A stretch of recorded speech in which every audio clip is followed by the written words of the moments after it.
All right, let's jump right into this explainer. Today, we're going to explore how you can totally transform your exam preparation from a really stressful, frantic memory contest into an active, disciplined system, a system you can actually rely on.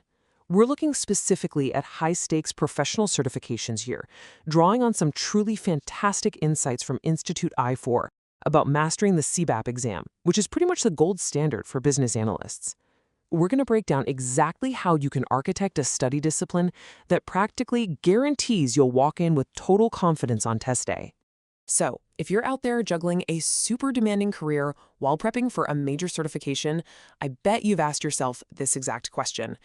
You know the drill, right? You finish a massive, long day at work, you finally sit down with this giant reference book, and you just wonder, how on earth am I going to internalize all this information and still keep my sanity? It's a very real challenge. And honestly, the answer is not just study harder. It actually requires a completely different approach to how you interact with your materials. Look at this mindset shift, because it perfectly reframes our whole mission today. Discipline is not some magical personality trait you're born with. It's an organized exercise in judgment. High-stakes exams are designed to validate your experienced judgment, not just check if you've been exposed to a list of vocabulary words. They want to see if you can apply professional practices to really specific, often tricky, situational questions. And to do that successfully, we need a bulletproof system. To build that system, we're going to tackle this in 4 critical phases: the foundation, the framework, stress testing, and finally, the blueprint.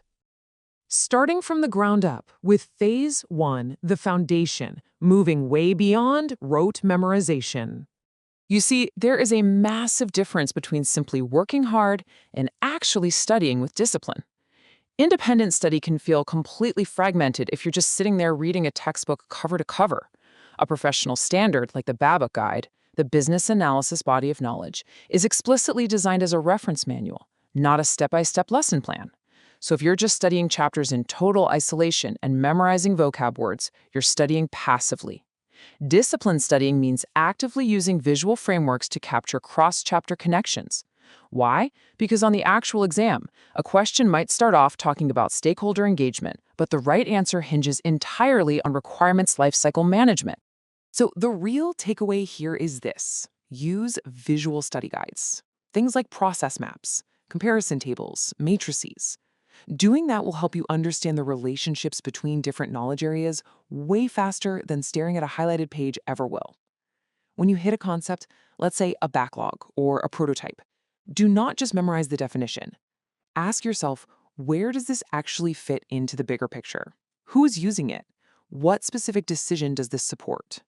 Connecting those dots actively builds the mental model you need, so you can retrieve that context instantly when the clock is ticking. Moving right along to phase 2, the framework, where we find structured guidance. Independent study is great for flexibility, sure, but it has one glaring weakness. It gives you absolutely no reliable way to challenge your own assumptions. By setting weekly study targets and reserving strictly protected study blocks, you build the accountability you need to keep your momentum going. And hey, group discussions are fantastic, but only, and I mean only, if they stay strictly tied to the exam framework, rather than just evolving into everyone swapping personal opinions from their day jobs.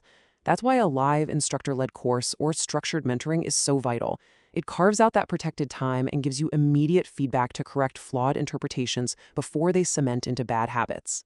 Having expert guidance acts like a total safeguard. It stops you from spending 3 hours rereading a confusing passage without ever actually resolving the misunderstanding.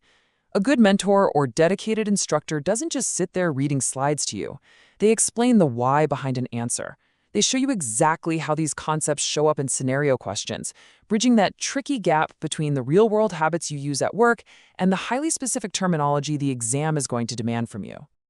That brings us to phase 3, stress testing, and how to practice scenario reasoning. Flashcards? Yeah, they are not going to save you on scenario-based questions, but adopting this disciplined 4-step process for every single practice question absolutely will. When you get a complex scenario asking for the best next action or the most appropriate technique, do not, I repeat, do not immediately look at the multiple choice options. Just pause. State the problem in your own words. Identify the exact task, the stakeholders involved, and the required outcome. Then, and only then, should you look at the options to eliminate the ones that might sound reasonable in some other situation, but completely miss the mark for the specific need in front of you. Now, this is a real game changer. The mock error log is a discipline tool that totally flips the script on how you practice.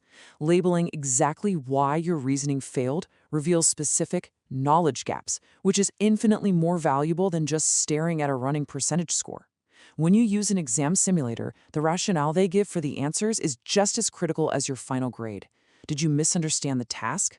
Did you pick a technique that was plausible but maybe not the absolute best one? Did you forget a key stakeholder's concern?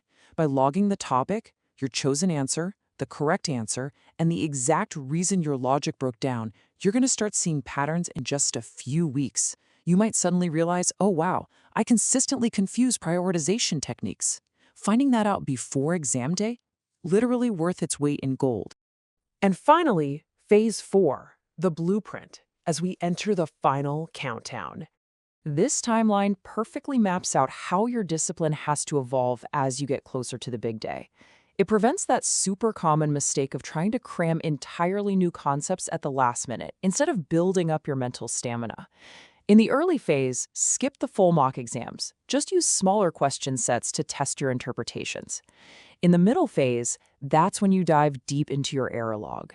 And it's only in those final weeks that you should shift heavily toward full-time simulations under conditions that actually mimic the real exam.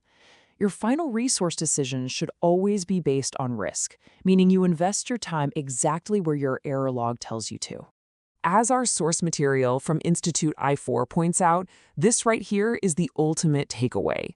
High-stakes exams reward practical judgment, and your prep resources have to be completely aligned with practicing that exact judgment. Honestly, anyone can hoard textbooks, PDFs, and hundreds of practice exams. But successful candidates, they curate a very specific mix of resources that actually reduces their uncertainty. They focus on learning how to think, how to connect concepts, and how to execute under serious pressure.